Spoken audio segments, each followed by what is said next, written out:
해밍웨이의 작품 세계의 수도라는 그런 단편 소설입니다. 스페인의 어떤 아버지가 집을 나가서 수도인 마드리드로 간 이제 아들을 찾습니다. 그 아들과 화해하기를 원해서 그 아들을 찾습니다. 그래서 신문에 다음과 같은 광고를 내었습니다. 파코, 화요일 정오에 몬타나 호텔에서 만나자. 내가 다 너를 용서했다. 이렇게 신문에다 광고를 냈어요. 그래서 그 아버지가 그곳에 나갔는데 너무나 놀라고 말았습니다. 무려 800명이 넘는 파코라는 이름을 가진 사람들이 저마다 자기의 아버지를 찾아다니고 있었기 때문입니다. 네, 일단 파코라는 이름이 되게 흔한 이름이라고 하더라고요. 거기다 대고 또 이런 사람이 많았던 것이죠. 네. 사실 아버지가 얼마나 중요한 사람인지에 대해서 사람들은 잘 인식을 하지 못합니다. 가정 심리학이 발달하면서 아이들이 3살 때까지는 엄마의 역할이 훨씬 중요하대요. 3살 때까지는. 근데 그 3살 이후부터는 아빠의 역할도 매우 중요하다고 합니다. 주로 자신감은 아빠로부터 얻는다고 해요, 아이들이. 그래서 아빠로부터 많은 격려를 받고 자란 아이는 자신감을 많이 갖고, 그렇지 못한 아이들은 되게 위축감을 가지고 살아간다고 합니다. 이처럼 우리가 인간의 육신의 아버지의 격려를 받지 못해도 우리의 내면에 큰 구멍이 생겨요. 하물며 우리가 육체의 아버지한테서도 그 사랑을 온전히 받지 못하면 우리 안에 큰 공간이 생기는데, 하물며 하나님으로부터, 나를 창조하신 그 하나님, 나의 존재를 창조하시고 내 영혼을 창조하신 그 하나님의 사랑과 격려를 받지 못한다면 우리는 얼마나 큰 결핍을 가지고 살아가게 될까요? 우리의 삶의 질은 빈곤해질 수밖에 없고, 또 우리의 가치관 역시도 빈곤할 수밖에 없습니다. 오늘날의 세대를 영혼의 아버지를 잃어버린 세대라고 말할 수 있는 것 같습니다. 오늘날 문명은 발달했는데 사람들은 영적으로 더욱더 빈곤해져 가고 있습니다. 왜냐? 우리는 창조주 하나님을 잃어버리고 살아가고 있기 때문입니다. 우리는 우리를 지으신 창조주 하나님, 우리의 영혼을 소중히 여기고 계신 그 하나님을 만나야 합니다. 어떻게 하나님께서 이 성경을 우리에게 주신 이 하나님이 우리의 영혼을 정말 창조하신 하나님이심을 어떻게 여러분 확신할 수 있습니까? 저는 우리 하나님이 저의 존재에 가장 관심을 갖고 계신 분이라는 것을 알게 되므로 저는 저 사실을 확신하게 되었습니다. 하나님은 제가 원하는 걸 가져다 주는 그런 하나님이 아니셨습니다. 대신 하나님은 저를 이끌어 가셨습니다. 하나님의 뜻으로. 처음에는 제가 당황스럽더라고요. 나는 내가 원하는 걸 쟁취하고 성취하는 것이 내 인생의 목적이고, 하나님이 나 그런 하나님을 도와주시는 하나님을 만나고 싶어서 내가 하나님을 믿게 되었는데, 이게 하나님이 나를 하나님이 원하시는 방향으로 막 끌어가시는데 처음엔 당황스럽더라고요. 그러나 어느 순간 제가 깨달은 게 있어요. 우리 하나님이 나를 정말 지으신 게 맞구나. 왜냐하면 우리 하나님이야말로 내 존재에, 내 삶에 가장 큰 관심을 갖고 계시는 분이구나. 이 하나님이야말로 나를 지으신 하나님이 틀림없다. 우리 하나님이 너무 좋다. 그걸 깨닫게 되었습니다. 여러분은 어떤 신을 찾고 있나요? 알라딘의 마술 램프처럼 여러분의 소원을 들어주는 그런 하나님을 찾고 있나요? 아까도 얘기했지만 그런 하나님이라면 그는 하나님이 아닙니다. 그것은 여러분이 만들어 놓은 가짜 신에 불과한 것입니다. 교회를 다닌다고 해서 그 사람들이 다 창조주 하나님을 만나고 그 하나님을 정말 예배하고 있는 것이 아닙니다. 하나님을 만난 사람의 특징은 삶이 변화된다는 것입니다. 하나님의 못 말리는 그 사랑과 열심이 우리를 변화시켜가는 것을 경험하게 됩니다. 그렇다고 해서 하나님을 만난 사람들은 도덕적으로 완벽한 삶을 산다, 그것은 아닙니다. 그러나 이전과는 분명히 다른 차원의, 본질적으로 다른 차원의 삶을 경험하게 돼요.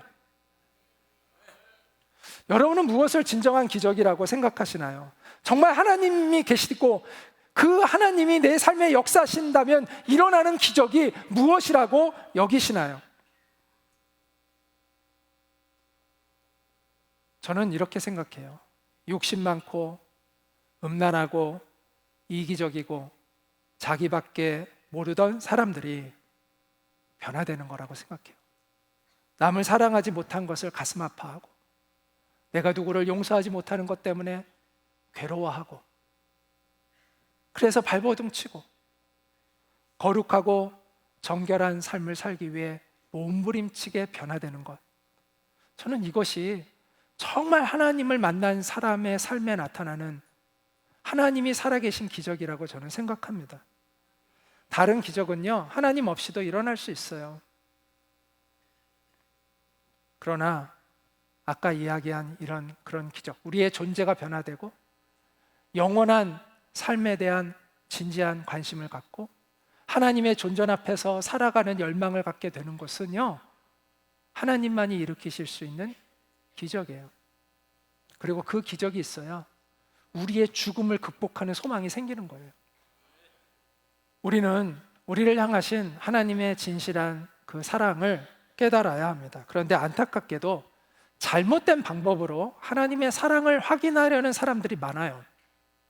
많은 사람들이 하나님이 내가 원하는 걸 들어주시면, 내가 원하는 이 기도를 들어주시면, 뭘 달라고 하는 걸 들어주시면 하나님이 나를 사랑하는 걸 내가 믿겠습니다 라고 이야기를 합니다. 나를 부자로 만들어주시면, 나를 성공하게 해주시면, 내 병든 몸을 고쳐주시면, 나를 좋은 학교에 보내주시면, 내가 원하는 직장에 나를 들여보내주시면 하나님이 살아계시다는 걸 내가 믿겠습니다 라고 말합니다. 과연 그럴까요? 그래서 그 사람이 정말 하나님의 살아계심을 믿고 하나님을 위해서 사는 사람이 될까요? 저는 그런 사람을 한 번도 만난 적이 없습니다. 그럴 것 같죠? 안 그렇습니다. 십자가를 통해서 하나님의 사랑을 경험하지 못하면 우리는 그 무엇으로도 하나님의 사랑을 확신할 수 없습니다. 왜냐하면 성경은 우리를 향한 하나님의 심장을 저 십자가에 담으셨다라고 말씀하고 있기 때문입니다. 그래서 사도 바울이 로마서에서 소망이 우리를 부끄럽게 하지 아니하면, 이것은 소망이 우리를 실망시키지 않는 것은 우리에게 주신 성령으로 말미암아, 성령은 예수님을 믿는 사람 가운데 그리스도께서 오셔서 거하시는 분을 성령이라고 그래요. 그리스도의 영이라고 해요.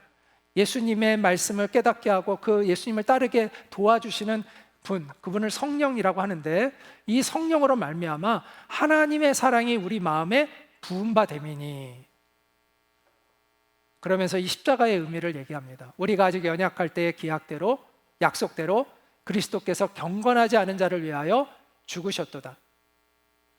의인을 위하여 죽는 자가 쉽지 않고 선한 사람을 위하여 용감히 죽는 자가 가끔은 있지만, 우리가 죄인 되었을 때 그리스도께서 우리를 위하여 죽으심으로 하나님께서 우리에 대한 당신의 사랑을 확증하셨느니라.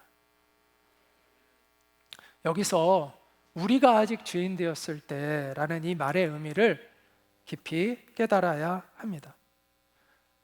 제가 앞에서 죄에 대해서 많이 다룬 이유는 바로 이 십자가의 사랑을 깨달으려면 내가 죄인이라는 것을 알아야 깨달아져요. 왜냐하면 예수님이 날 위해서 왜 오셨는지, 왜 죽으셨는지 이해가 안 되는 거죠. 내가 멀쩡한데, 나 예수님 없이도 얼마든지 하나님 앞에서 당당할 수 있는데, 그런 사람은 이 십자가가 필요 없어요. 이 십자가에 담긴 그 의미가 깨달아지지 않아요. 그런데 우리가 정말 하나님 앞에 죄인이라는 걸 깨달아야 이 십자가가 어떤 의미인지를, 왜 예수님이 그렇게 하셔야만 했는지를, 그것이 왜 우리를 향한 하나님의 사랑의 확증이라고 말하는지를 알 수 있기 때문이에요. 앞에서 그래서 이제 우리는 하나님 앞에 총체적인 부패한 죄인들이다라는 말씀을 드렸습니다. 공의로우신 하나님은 죄인을 심판해야 마땅하시죠. 그러나 하나님은 공의의 하나님이기도 하시지만 아까 얘기한 대로, 앞서 얘기한 대로 사랑의 하나님이기도 하십니다. 그래서 하나님은 우리를 긍휼히 여기세요. 불쌍히 여기세요. 그래서 하나님께서 살 수 있는 길을 우리에게 열어주셨습니다. 하나님의 공의를 만족시키면서도 하나님이 우리에게 사랑을 베푸실 수 있는 그 오묘한 길을 열어주셨어요. 그게 바로 십자가예요. 그래서 이 십자가는 은혜의 공간이라고 저는 표현하고 싶어요. 우리를 하나님의 은혜로 이끌어주는, 그것으로 보호해주는 공간이에요. 사람들은 그래도 자기 양심이 있어서 인간이 영적인 존재이고 또 사후세계가 있고 또 나름대로 자기가 또 죄를 짓고 있다는 것을 나름 알고는 있습니다. 그래서 그거에 대한 대비책으로 사람들이 생각하는 게 선행입니다. 착한 일을 좀 하자. 그럼 내가 하나님 앞에 가서 좀 뭐라고 할 수 있지 않겠냐. 이런 기대를 반영하는 수많은 종교들이 많이 있습니다. 성경의 가르침은 그러나 그와는 완전히 다릅니다. 물론 성경도 선행을 중요한 가치로 이야기합니다. 그러나 선행을 통해서 구원받는 것은 아니다라고 말씀합니다. 선행은 구원받은 자가 행해야 될 일이고 선행으로 구원받는 것은 아니다. 이것이 굉장히 다른 종교들과 굉장히 차별되는 차이점입니다. 과연 인간이요, 선한다고 얼마나 선할 수 있을까요? 과연 인간이 하나님 앞에서 정결하다면, 도덕적으로 정결하다면 얼마나 정결할 수 있을까요? 그 알량한 선행, 그 알량한 도덕성으로 하나님 앞에 내가 당당하게 설 수 있다라고 여긴다면 그것은 오만함입니다. 하나님은 어이없어 하세요. 그런데 이 착각이요, 굉장히 오래된 착각이고요, 심지어 유대인들의 착각이기도 합니다. 그래서 로마서 3장 19절부터 20절에 보면 이렇게 사도 바울이 이 환상을 여지없이 깨트리는데, 유대인들은 자기네들이 율법을 지켜서 의로운 사람이라고 생각하고 있었잖아요. 그것에 대해서 아주 정확하게 전곡을 찔러서 얘기합니다.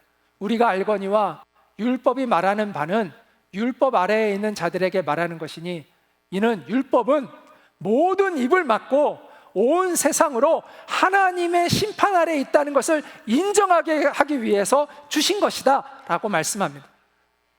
그러므로 율법의 행위로 그의 앞에 의롭다 하심을 얻을 육체가 없나니, 사람 중에 율법을 지켜서 하나님 앞에 의롭다고 여길 받을 사람은 한 사람도 없나니, 율법은 어떤 역할로 주신 것이냐, 우리로 하여금 죄를 깨닫게 하시기 위하여 주신 것이다, 이렇게 이야기를 합니다.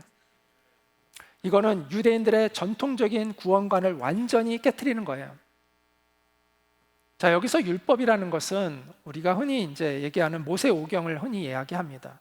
그걸 이제 그들은 토라라고 이야기를 하는데, 모세가 썼다고 얘기하는 창세기, 출애굽기, 레위기, 민수기, 신명기, 구약의 맨 처음에 나온 이 5권을 모세오경, 토라라고 합니다. 거기에는 십계명이 들어가 있고 온갖 율법의 많은 규정들이 있죠. 그들이 하나님 앞에서 이 율법을 지킬 때 그들은 의인이라 인정함을 받을 수 있다라는 교리를 유대교로는 가지고 있습니다. 그러나 로마서에서 사도 바울은 그 구원관을 아주 뿌리째 흔들어 놓는 폭탄적인 선언을 한 것입니다. 율법으로 구원을 받는다? 율법을 행해서 구원을 받는다? 어림없는 이야기라는 것이죠. 왜냐하면 그럴 수 있는 사람은 이 세상에 아무도 없다는 것입니다. 여러분, 율법이라는 것은요, 100가지를 다 지켜도요, 법은 100가지를 다 지켜도 한 가지를 어기면 범법자가 되는 것이 법입니다. 예를 들어서 여러분이 인명구조대원으로 100명의 사람을 살린 경력을 가지고 있어요. 그런데 여러분이 실수를 해가지고 어떤 사람과 싸우다가 그 사람이 죽었어요. 자, 그러면 여러분이 100명을 살린 걸로 인해서 여러분 그 한 사람을 죽인 죄가 면제되어지나요? 안 됩니다. 그런데 왜 우리는 그런 이상한 생각을 하죠? 이 생각은 도대체 어디서 나온 걸까요? 우리의 죄를 선행이 대신해 줄 수 있다고요? 그렇게 안 하잖아요, 법이.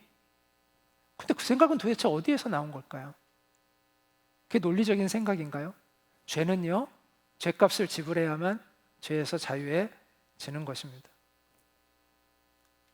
따라서 율법으로는 구원을 받을 수 없어요. 99가지를 다 지켜서도 한 가지를 어기는 순간 율법을 범하는 겁니다. 그럼 이 율법을 다 지킬 수 있는 사람이 있나요? 없습니다. 그러므로 하나님은 애초부터 구원을 주실 때, 구원의 길을 주실 때 율법으로 주신 적이 없습니다. 어떤 사람은 구약 시대에는 하나님이 율법을 통해서 우리를 구원하시려고 했는데 이게 잘 안 되시니까 할 수 없이 예수님을 통해서 믿음으로 구원받게 하셨다, 이렇게 착각하는 사람들이 있어요. 착각이에요. 하나님이 우리를 지으신 분인데, 우리를 너무나 잘 아시는데, 우리를 사랑하시는 하나님이 우리가 지킬 수 없는 법 잔뜩 주셔가지고 그것으로 구원하겠다 하시겠어요? 그럼 구원받을 사람이 없잖아요. 하나님이 그걸 구원의 조건으로 주셨겠어요? 아니라는 것이죠. 예를 들어 볼게요. 어떤 한 아이가 물에 빠졌어요.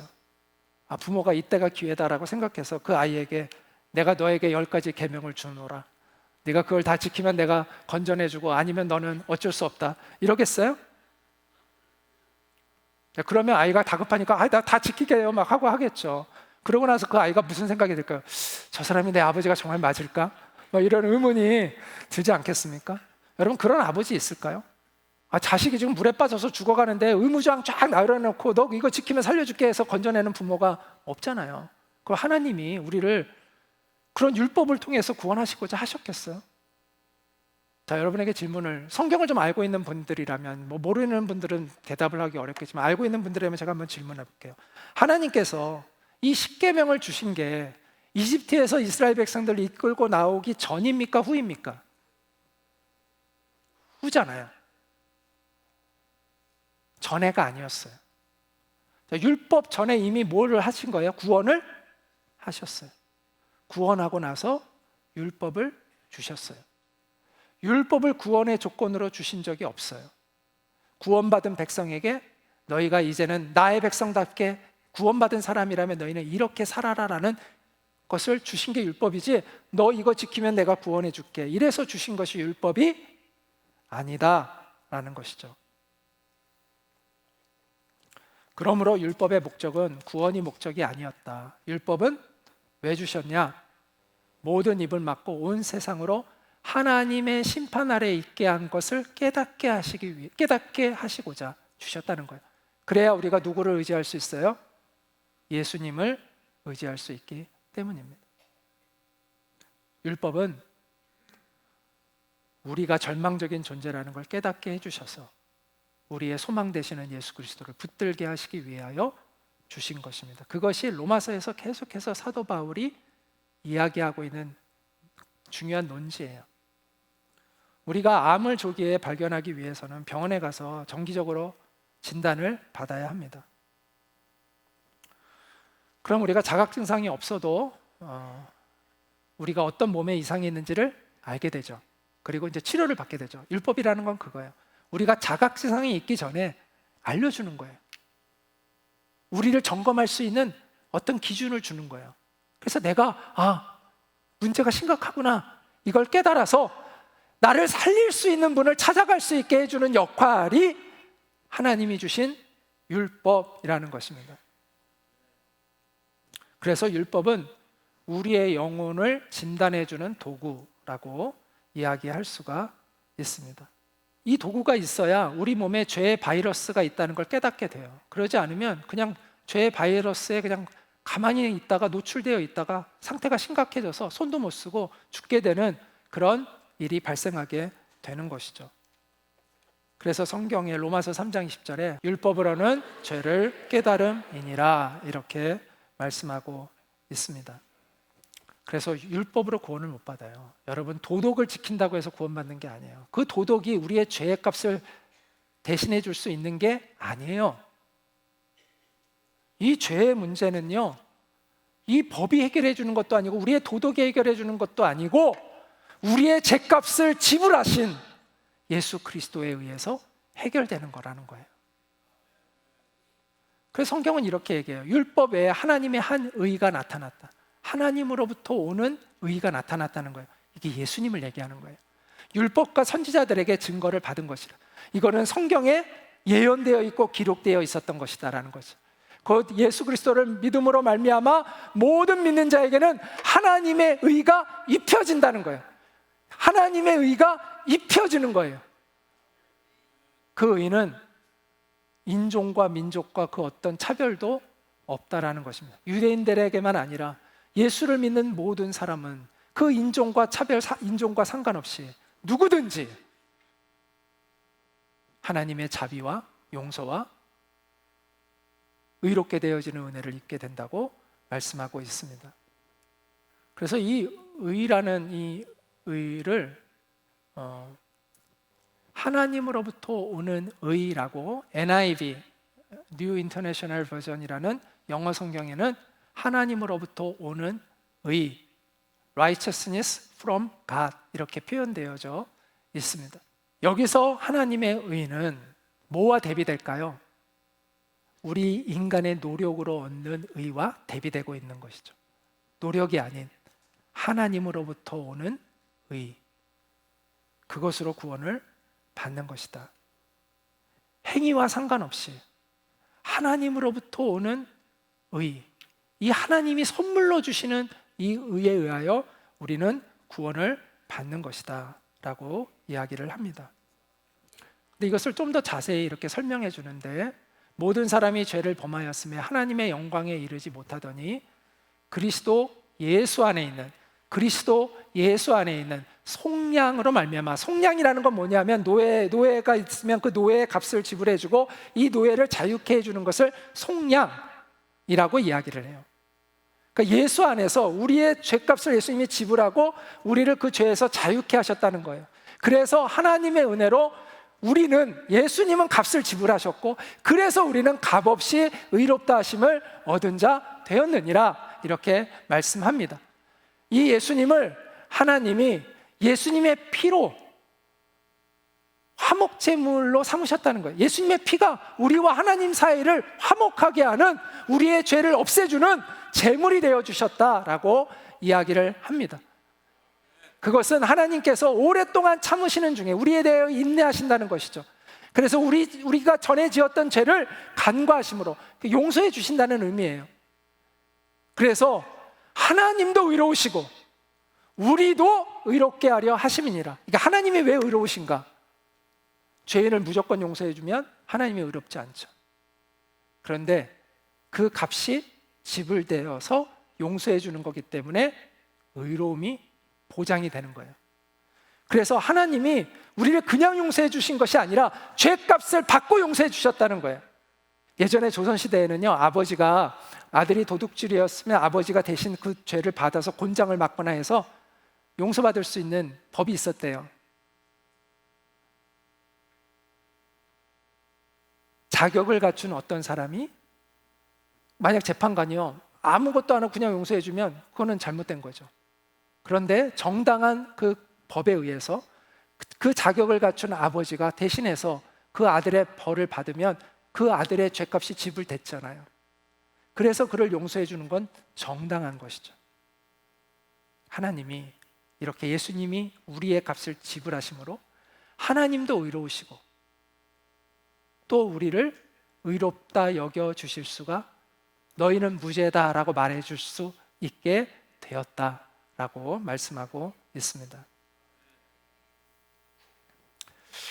여러분, 우리의 이 구원받을 수 있는 이 길은요, 우리가 만들 수 있는 게 아니에요. 이거는 우리 내부에 있지 않아요. 외부로부터 와야 돼요. 산불이 나서 산불이 다 지금 다 사방이 다 불로 휩싸였는데 여러분이 어디로 피할 수 있어요? 여러분 스스로 구원할 수 있어요?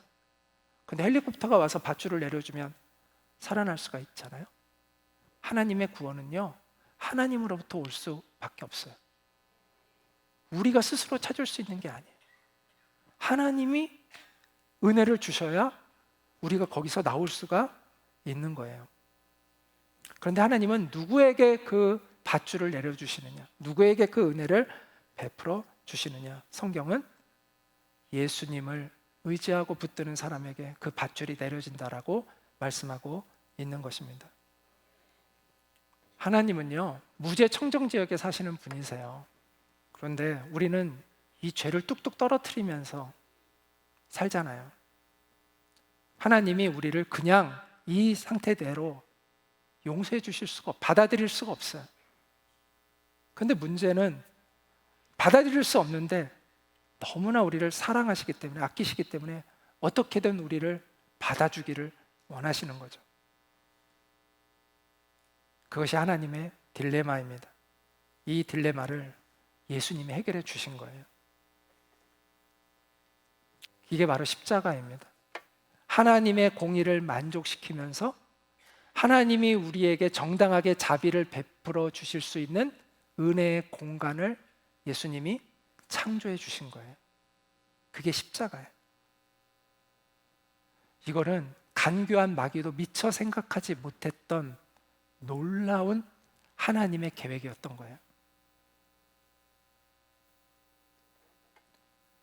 십자가는 우리가 받아야 될 형벌의 무게가 얼마나 큰가를 알려주고 있습니다. 그런데 거기에 우리가 달려있지 않습니다. 아무 흠도 없고 아무 티도 찾을 수 없는, 그 영혼이 너무 맑고 고와서 죄악의 그림자조차 드릴 수 없는 그 하나님의 아들이 우리를 대신해서 달려 계신 것이죠. 그분의 깨끗한 피로 우리의 죄값을 지불해 주신 것, 그것이 바로 십자가입니다. 하나님은 하나님의 정당한 진노, 그 정의의 진노를 다 쏟아 부으셨습니다. 누구에게? 당신의 아들에게. 그래서 십자가에 달리신 예수님이 그 진노를 홀로 받으실 때 예수님은 피로 뒤범벅이 되었고 푸른 하늘도 하나님 아버지의 가슴 아픈 눈물로 얼룩졌습니다. 성경은 실제로 하늘이 어두워졌다고 얘기합니다. 그건 하나님의 슬픔을 하늘이 표현하고 있다라고 생각합니다. 이처럼 하나님의 희생 속에서 우리의 죄가 씻기고 우리가 의롭게 여김을 받게 되었다. 이것이 성경이 얘기하고 있는 구원의 길입니다. 그것을 우리는 칭의라고 말합니다. 칭의, 의롭게 여김을 받았다라는 것이죠. 하나님은 우리를 의롭게 하신 거고 우리의 입장에서는 의롭게 여김을 받게 된 것이죠. 그래서 로마서 3장 25절은 같이 한번 읽겠습니다. 그리스도 예수 안에 있는 속량으로 말미암아 하나님의 은혜로 값없이 의롭다 하심을 얻은 자 되었느니라. 하나님의 속량으로 말미암아라고 이제 이야기를 하잖아요. 이 속량이라는 건 아까 얘기한 대로 죄의 값을 지불하고 구원해 줬다는 것이죠. 그래서 하나님의 은혜로 우리가 구원받았다라는 것은 그것을 의미하고 우리는 그로 인해서 의롭다 하심을 얻게 되었다라는 것이죠. 그래서 로마서 3장 25절은 그래서 예수님을 화목 제물로 표현을 해요. 화목 제물. 우리와 하나님 사이를 화목하게 하는 제물로 표현하는데 여기서 사실은 화목 제물은 엄격하게 말하면 속죄 제물을 말하는 거예요. 속죄라는 건 죄를 없애주는 그런 뜻이거든요. 죄를 용서해주는 그런 뜻이에요. 죄를 없애주는 제물이 되어 주셨다는 거예요. 그 원래 화목 제물에 해당하는 헬라어가 힐라스테리온인데 이 힐라스테리온은 속죄소라는 뜻을 가지고 있습니다. 이것을 우리가 이해하려면 이스라엘의 제사 제도를 좀 이해할 필요가 있어요. 자, 이스라엘은 양을 가지고 와서 또는 염소를 가지고 와서 제사를 드렸거든요. 하나님이 지정해 주신 동물을 가지고 제사를 드려야지 아무 동물이나 되는 건 아니에요. 그럼 이 제사를 드리러 만약 제가 제사를 드리러 이제 구약 시대에 가면은 양을 데리고 갑니다. 제가 양의 머리에 손을 얹습니다. 그건 무슨 의미예요? 제 죄를 이 양에게 옮기는 거예요. 자, 그러면 이 양을 누가 잡을까요? 제사장이 잡는 게 아니에요. 제가 잡는 겁니다. 제가 배를 가르고 피를 쏟고 피를 받아서 제사장에게 주면 제사장이 제단에다가 이렇게 피를 뿌립니다. 그리고 양에 있는 그 배를 갈라서 거기 안에 있는 내장들을 분해해가지고 거기에 있는 지방과 그 내장들을 일부를 이렇게 선별된 부위들이 있어요. 그거를 제사장에게 주면 제사장이 그것을 이렇게 불에 태워 하나님 앞에 올려드립니다. 모든 제사는 이 희생 제사를 기본으로 해서 이루어집니다. 그러니까 가장 기본은 우리 죄인이 그냥 하나님께 갈 수 없어요. 반드시 우리의 죄값을 지불하고 용서를 받고 가야 되는데, 자, 원래는 내가 죽어야 되는데 내가 죽으면 이제 모든 게 없어지는 거잖아요. 그러니까 하나님이 자비를 베푸셔서 양을 임시로 이렇게 죽여서 내 죄를 대신할 수 있게 해 주신 것이죠. 이것은 두 가지를 깨닫게 합니다. 그 제사 드리는 사람이. 첫째는 내 죄가 이렇게 심각하구나. 평소에는 내 죄가 이렇게 심각하다고 여기지 않은데 내가 스스로, 여러분이 양을 잡는다고 생각해 보세요. 야, 이게 장난이 아니네. 이 죄가 이렇게 무서운 거구나 깨닫게 됩니다. 그리고 또 하나는 하나님이 자비하시구나. 나에게 이렇게 용서받을 수 있는 길을 주셨구나 라는 것을 깨닫게 됩니다. 자, 이 제사의 규례는 임시적인 거예요. 이것이 상징하고 있는 사건이 있었습니다. 그게 뭘까요? 바로 예수님의 십자가 사건입니다. 구약시대에 예수님이 오시기 전까지 계속해서 드렸던 이 제사 제도는, 성전 안에서 있었던 제사 제도는 무엇을 상징하고 있었느냐? 예수님의 십자가가 어떤 의미를 가지는지를 우리에게 암시하고 있었던 거예요. 그래서 예수님의 이 십자가의 죽음은 우리의 죄를 영원히 용서해 주시기 위한, 영원한 효력을 가진 그러한 속죄 제사였습니다. 과거에는 내가 죄를 깨달을 때마다 양을 가지고 갔어야 돼요. 근데 이제는 그럴 필요가 없다는 거죠. 왜냐하면 예수님의 그 속죄의 제사는 영원한 효력을 가지고 있기 때문에 우리가 예수님의 이름으로 나아가면 되는 거예요. 그래서 로마서 3장 26절은 이 비밀을 이렇게 정리해 줍니다. 곧 이때 자기의 의로우심을 나타내서, 하나님의 의로우심을 나타내서 하나님도 의로우시고 예수 믿는 우리도 의롭게 하려 하심이라. 이게 십자가의 비밀이에요. 하나님의 완전한 정의가 조금도 손상되지 않고 그대로 보존되어 있으면서 하나님의 우리를 향하신 그 무한하신 사랑이 실현될 수 있는 공간, 그 은혜의 공간, 그게 바로 십자가가 만들어준 공간이에요. 그래서 예수님이 십자가에서 달려 죽으실 때 맨 마지막에 하신 말씀이 뭔지 아세요? 다 이루었다. 여러분, 십자가에서 처참하게 죽는 사람의 입에서 다 이루었다, 어떻게 이런 말을 할 수 있을까요? 저 십자가가 무엇을 의미하길래 내가 다 이루었다 라는 말을 하실 수 있는 걸까요?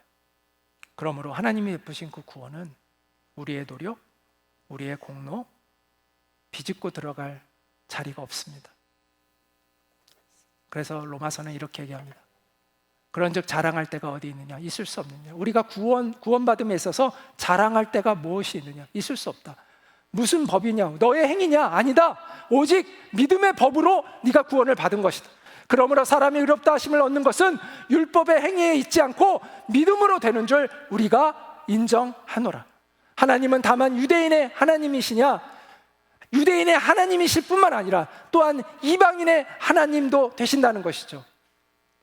할례자도, 이 유대인을 얘기하는 거예요. 할례받는 유대인, 할례자도 믿음으로 말미암아, 무할례자도, 유대인이 아닌 이방인도 믿음으로 말미암아, 세상의 모든 사람은 다 믿음으로 말미암아 하나님께 의롭다 여김을 받게 된다 라고 이야기하고 있습니다.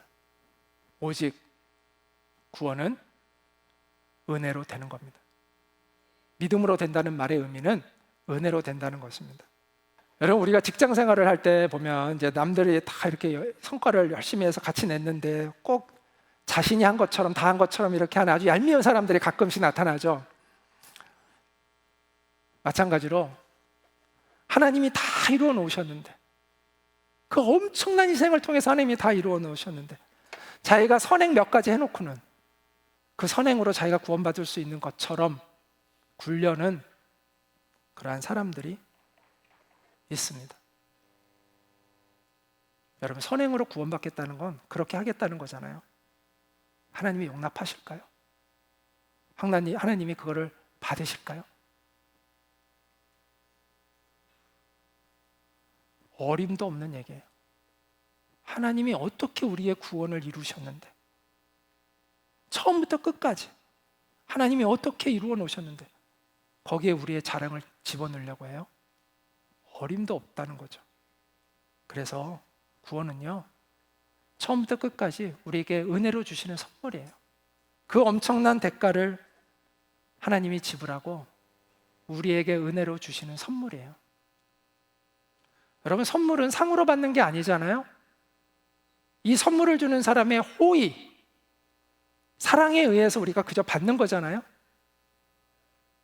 그래서 그 사람에게 감사하는 거잖아요. 아까 우리가 찬양 부른 대로 그래서 감사하는 거잖아요. 하나님께 감사하는 거잖아요. 그래서 내가 그냥 거저 하나님이 나에게 주신 것이기 때문에, 내가 뭘 잘해서 주신 것이 아니라 은혜로 주신 것이기 때문에, 그래서 하나님께 감사할 수 있는 거잖아요. 하나님이 원하시는 것이 바로 그거예요. 그래서 하나님은 이 구원을 우리의 행위로 구원받지 않게 하신 거예요. 우리의 자랑질을 용납하시지 않는다는 것이죠. 이것은 내가 너를 너무나 사랑해서 나의 모든 것을 바쳐서 너에게 주는 선물이다, 그걸 알려주시는 거예요. 우리는 이 선물을 감사히 받을 것이냐 말 것이냐만 결정할 수 있습니다. 그걸 감사히 받는 것을 뭐라고 하는지 아세요? 그걸 믿음이라고 하는 거예요. 사실 성경에서 말하는 믿음은요, 굉장히 심오한 단어입니다. 그래서 우리가 구원받는 것도 믿음이고, 우리가 순교하는 것도 믿음이고, 하나님의 말씀에 순종하는 것도 믿음이고, 또 예수님을 닮아가는 것에도 믿음이 필요합니다. 이게 굉장히 믿음이 단계가 있어요. 그리고 다양한 스펙트럼이 있어요. 그런데 이 첫 믿음, 구원받는 믿음은 이거예요. 하나님이 주신 이 은혜의 선물을 감사히 받아들이는 것. 이게 첫 믿음이에요. 우리가 이 첫 믿음으로 구원받는 거예요. 구원은 이 첫 믿음의 문제입니다. 물론 착하게 사는 것은 소중한 가치입니다. 제가 아까 얘기했잖아요. 삶이 변화되지 않는 것은 그 안에 하나님이 계시지 않는다는 것이다. 그래서 하나님이 계시면, 우리가 구원받으면 성령이 내 안에 오십니다. 그걸 내가 경험하게 됩니다. 하나님의 말씀이 깨달아지고 그 말씀에 관심이 생겨요. 그리고 하나님의 뜻대로 살고자 하는 열망이 내 안에 생겨요. 그게 성령님이 오신 증거예요. 그래서 삶이 바뀔 수밖에 없어요. 그러나 내 삶이 바뀌어서 구원받는 것은 아니라는 것이죠. 구원받았기 때문에 성령님이 내 안에 오시고, 구원도 선물이고 성령님도 선물로 받는 거예요. 그 성령님이 내 안에 오셔서 하나님의 그 거룩하심이 나를 이끌어 가셔서 내가 바뀌어 가는 거예요. 그걸 경험하게 되는 거예요. 그래서 착하게 사는 건 소중한 가치이다. 그러나 착하게 산다고 구원받는 것은 아니라는 것을 분명히 알아야 한다. 우리가 착하게 살아도 구원받을 만큼 착할 수는 없습니다. 우리가 인생이 아무리 아름다워도 하나님의 구원을 받을 만큼 아름다울 수는 없습니다. 우리가 구원받는 것은 단 하나, 오직 하나. 예수님이 나를 위해서 해주신 그 은혜를 의지하는 것입니다. 성경은 그 외에 다른 구원의 길은 없다라고 말씀합니다. 아까 살펴보았는데 다시 로마서 5장 5절부터 8절로 다시 돌아가 보겠습니다. 의인을 위하여 죽는 자가 쉽지 않고 선인을 위하여 용감히 죽는 자가 혹 있거니와, 가끔 있지만 예수님은 우리가 아직 죄인 되었을 때 우리를 위하여 죽으셨다. 그러므로 우리에 대한 하나님의 사랑을 확증하셨다라고 말씀합니다. 혹시 여러분 이 청년을 기억하시나요? 이 청년은 2001년 1월 26일 도쿄의 한 지하철역에서 만취한 일본인이 미끄러져서 철로로 떨어졌는데, 그 일본인을 구하려고 뛰어내렸다가 참사를 당해서 그 자리에서 죽은 청년입니다. 그래서 이 청년을 우리는 의인 이수현이라고 이렇게 칭하고 있습니다. 여러분, 이 청년이 자기의 애인을 위해서 죽었거나 아버지를 위해서 죽었다면 앞에 의인이라는 말은 안 붙이겠죠. 그런데 그가 전혀 모르는,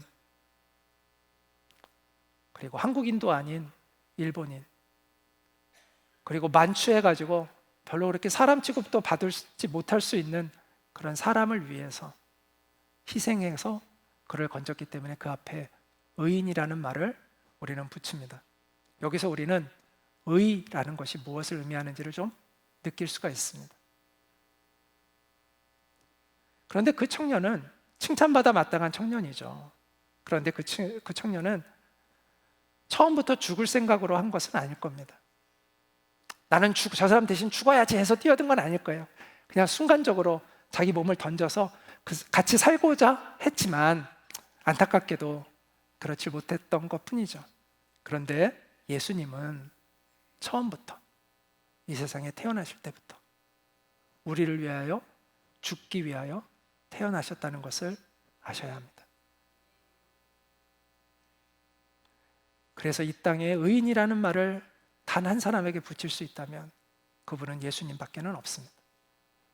우리는 다 살기 위해서 태어나지 처음부터 죽기 위해서 태어나지는 않습니다. 그러나 예수님은 처음부터 죽기를 위해서 이 땅에 태어나셨습니다. 성탄절, 사실 예수님의 생일은 몇 월 며칠인지 정확히 모릅니다. 그러나 그냥 전통 속에 12월 25일을 로만 가톨릭에서는 그렇게 여겨왔기 때문에 그냥 그것이 전통이 되어 지키고 있습니다. 근데 중요한 것은 그날이 언제냐가 아니라 우리가 예수님의 오심을 기억하는 것이 중요하죠. 그분은 처음부터 우리를 위해 죽기 위해서 그 의도를 가지고, 그 목적을 가지고 그 인생을 직진으로 살다가 가셨습니다.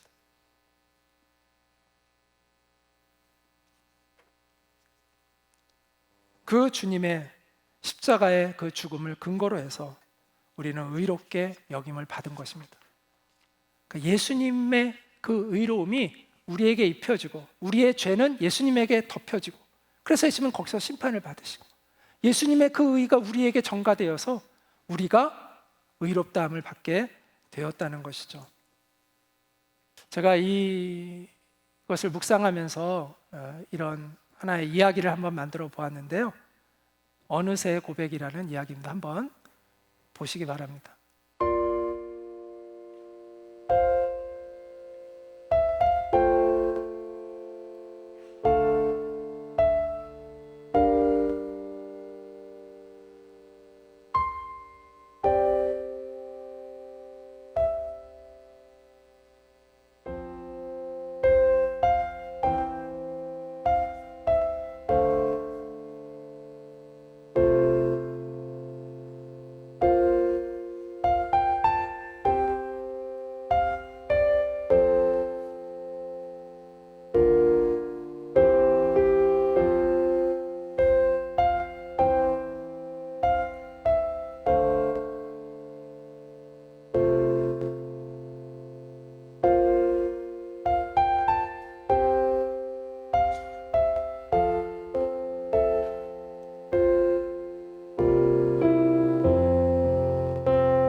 네, 누구는 제가 만든 이 이야기가 유치하게 생각이 될 수도 있겠죠. 그러나 저는 정말 눈시울이 뜨거워져서 이 이야기를 이렇게 썼습니다.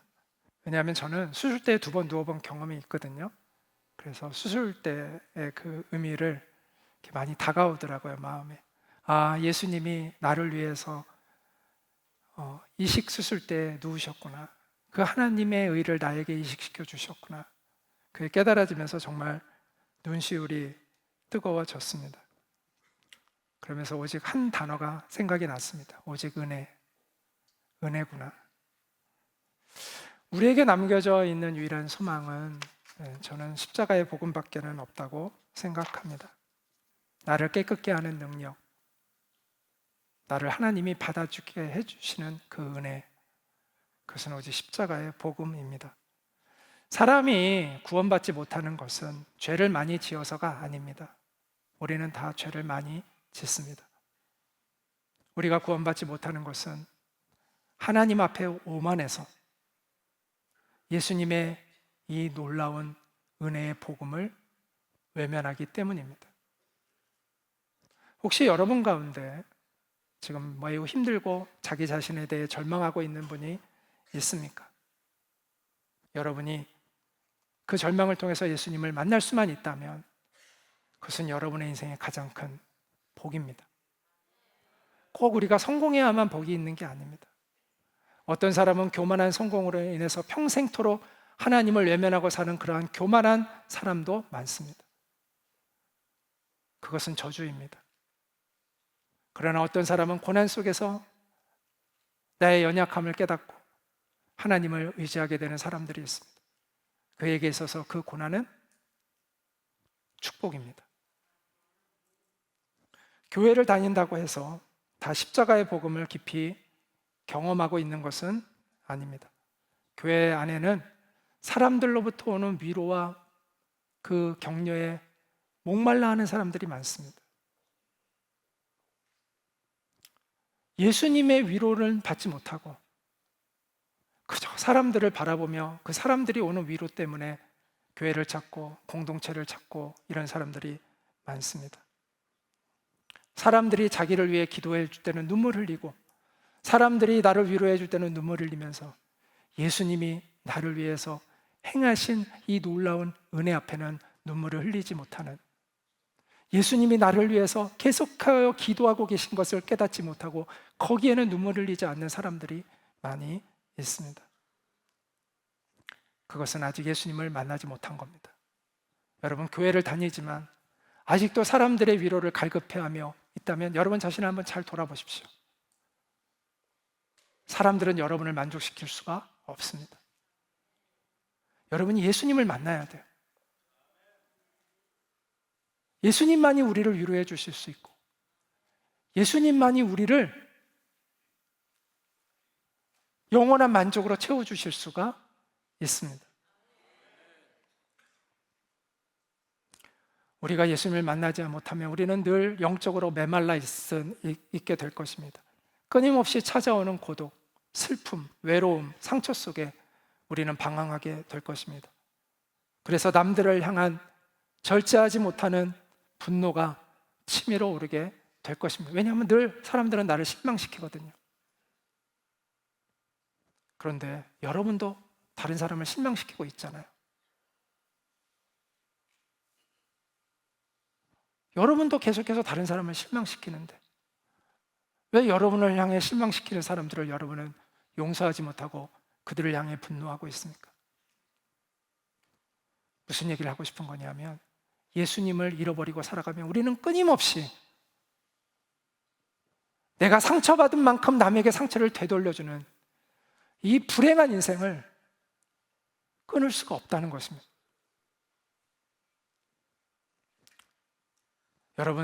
여러분에겐 예수님이 필요하지 않습니까? 저에게 필요한 이 예수님, 나를 고쳐주시는 이 예수님이 여러분에게도 필요한 분이 아닙니까? 우리가 정말 예수님으로 인해서 하나님을 경험할 때, 그분의 사랑을 느낄 때, 내가 용서받았다는 사실을 알게 되었을 때, 그것이 정말 믿어질 때 우리의 영혼은 진정한 기쁨과 만족을 알게 됩니다. 여러분, 우리 인생의 가장 본질적인 문제는 죄의 문제입니다. 죄가 해결되지 않으면 우리 인생의 문제는 사실 해결되는 게 아무것도 없습니다. 그런데 사람들은 이 죄를 어떻게 해결해야 할지를 모릅니다. 그래서 생각하지 않고 살아가려고 합니다. 이 죄는 반드시 우리에게 영원한 죽음을 가져옵니다. 둘째 사망을 가져옵니다. 그런데 사람들은 이 죄를 어떻게 해결해야 할 줄도 모르기 때문에 골치 아픈 생각하지 말자, 죽음에 대해서도 생각하지 말자 라고 생각합니다. 점점 더 그렇게 되어가는 것 같아요. 그런데 그런다고 해서 죽음이 안 찾아옵니까? 아무 생각 없이 맞이하는 그 죽음은 더 당황스럽고 더 비참하지 않을까요? 근데 성경은 우리에게 이 문제를 어떻게 해결해 주는가를, 해결할 수 있는가를 명확히 알려줍니다. 전 성경만큼 이 문제를 명확하게 대답해 주는 책은 없을 거예요.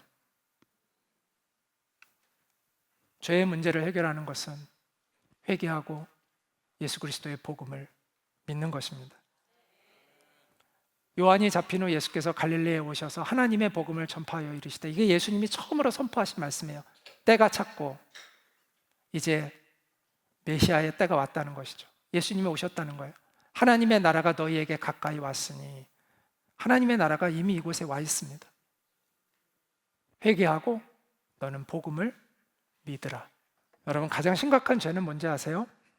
회개하지 않는 죄입니다. 온갖 핑계를 대면서 자신을 합리화시키고 정당화시키는 것이 가장 심각한 죄입니다. 아담도요, 이렇게 하나님 앞에 얘기하죠. 하나님이 주셔서 나와 함께 있게 하신 여자, 그가 그 나무 열매를 내게 주므로 내가 먹었네. 자기가 잘못했다는 말은 안 해요.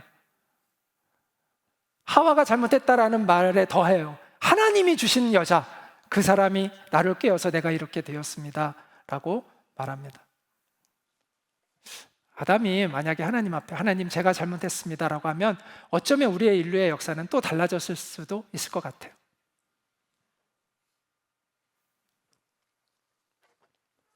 아담은 변명으로 일관을 했습니다.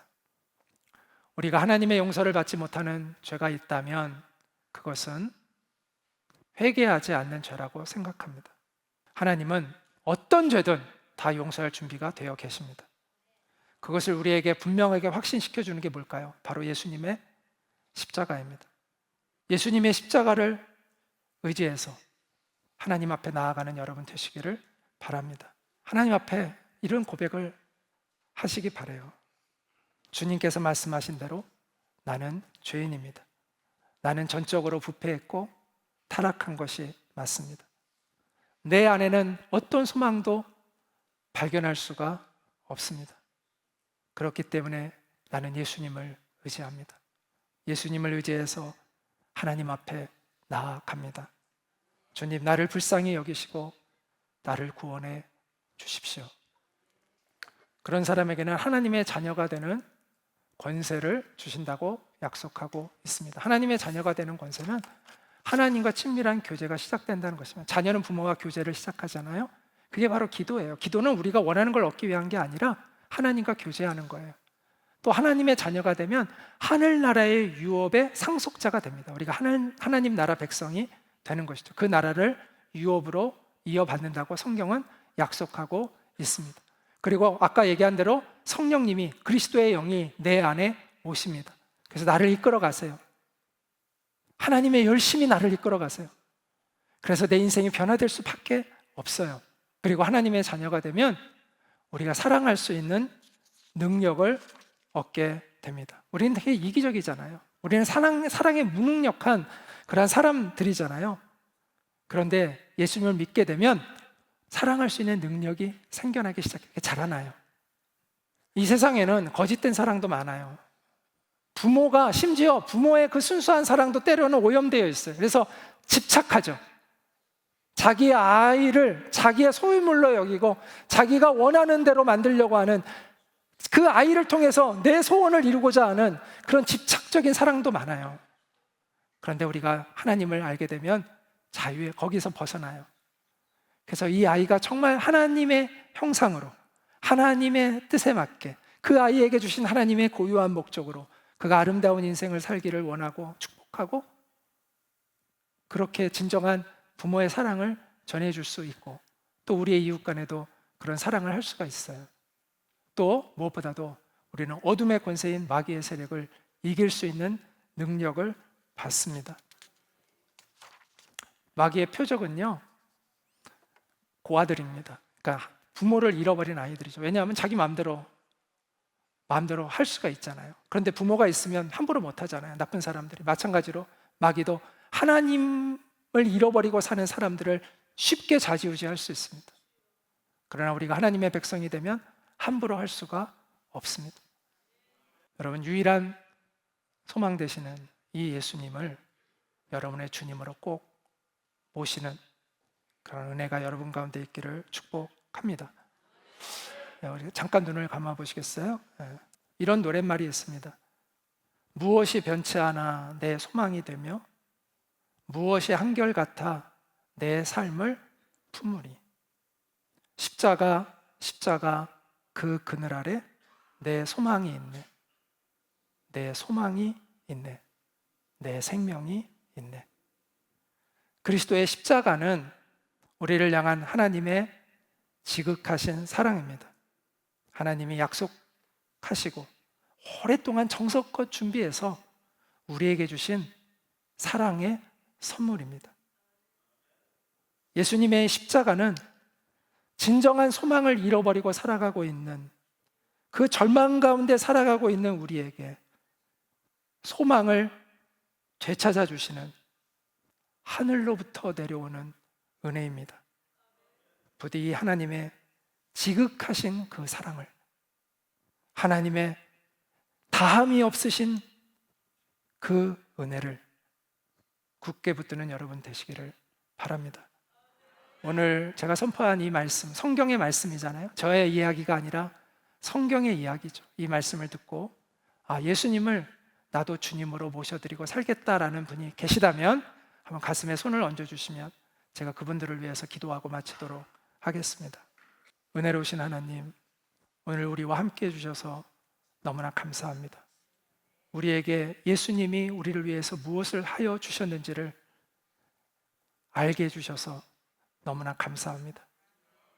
그 사랑의 십자가, 그 은혜의 십자가를 우리가 붙듭니다. 그리고 주님의 은혜의 보좌 앞으로 달려갑니다. 주님, 우리를 받아주시고 우리를 용서해 주시고 주님이 약속하신 성령님을 우리 가운데 보내주셔서 그리스도의 영을 우리 가운데 보내주셔서 우리가 하나님의 백성인 것을 우리의 삶 속에서 경험해 갈 수 있게 도와주시고 이제는 하나님이 이끌어 주시는 새로운 인생을 살아갈 수 있도록 은총을 베풀어 주시옵소서. 예수님의 이름으로 기도하옵나이다. 아멘.